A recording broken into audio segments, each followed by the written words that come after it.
আপনি কি জানেন বীরাঙ্গনা অহল্যাবাইয়ের কাহিনী? তো চলুন আজকে জেনে নেওয়া যাক বীরাঙ্গনা অহল্যাবাইয়ের কাহিনী। 1725 সালে 31শে মে মহারাষ্ট্রের আহমেদনগরের চৌন্ডি গ্রামের পাটিল মানকেজি রাও সিন্দের ঘরে জন্ম নিলেন কন্যা অহল্যাবাই। সেই সময়ের সমাজে মেয়েদের জন্য শিক্ষার দ্বার প্রায় বন্ধ ছিল, কিন্তু মানকজি ছিলেন অন্য ধরনের মানুষ।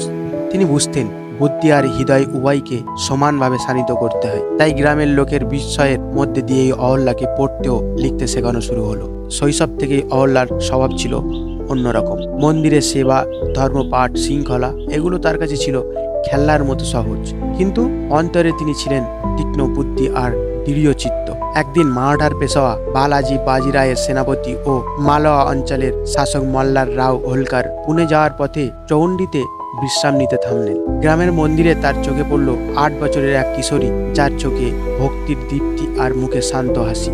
মাল্লার রাও যেন মুহূর্তেই বুঝে গেলেন এই মেয়েটির চরিত্রে রয়েছে এক বিরল মহিমা। তিনি সিদ্ধান্ত নিলেন এই কন্যা হোলকার পরিবারের বধূ হবে। 1733 সালে অহল্যার বিয়ে হলো তার পুত্র যুবক সেনাপতি খান্দে রাও হোলকারের সঙ্গে। অহল্যার জীবন বদলে গেল। প্রাসাদের চাকচিক্য, রাজনীতির অদৃশ্য খেলা, আভিজাত আচার সবের মাঝেও তিনি ছিলেন সংযমী, ন্যায়ের পথে অটল। 1745 সালে জন্ম নিল তাদের পুত্র মালেরাও এবং 1848 সালে কন্যা মুক্তাবাই। কিন্তু নিয়তির ছায়া ইতিমধ্যেই নেমে আসছিল।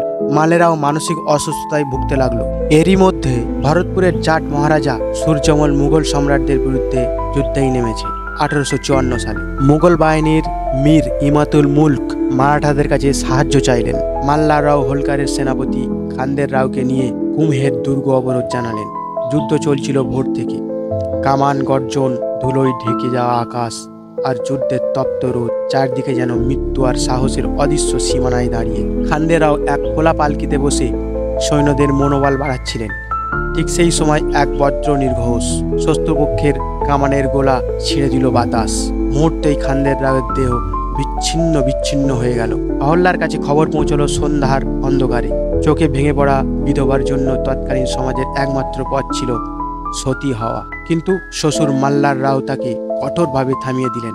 বললেন, তোমার জীবন শেষ হয়নি অহল্যা, মালওয়ার জন্য তোমার আরো অনেক কিছু কাজ করার বাকি আছে।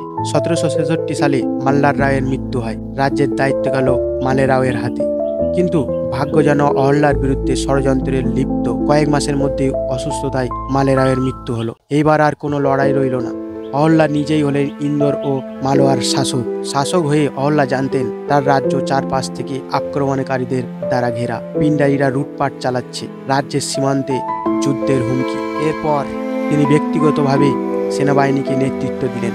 যুদ্ধক্ষেত্রে রানীর উপস্থিতি যেন আগুন জ্বালিয়ে দিত সৈন্যদের হৃদয়ে। তুকাজি রাও হোলকারকে সেনাপ্রধান নিযুক্ত করে তিনি সীমান্তকে শক্ত করলেন। রাজনীতির কঠিন খেলার মধ্যে তিনি ভুললেন না নর্মদার তীরে দাঁড়িয়ে থাকা মহেশ্বর অর্থাৎ মধ্যপ্রদেশ।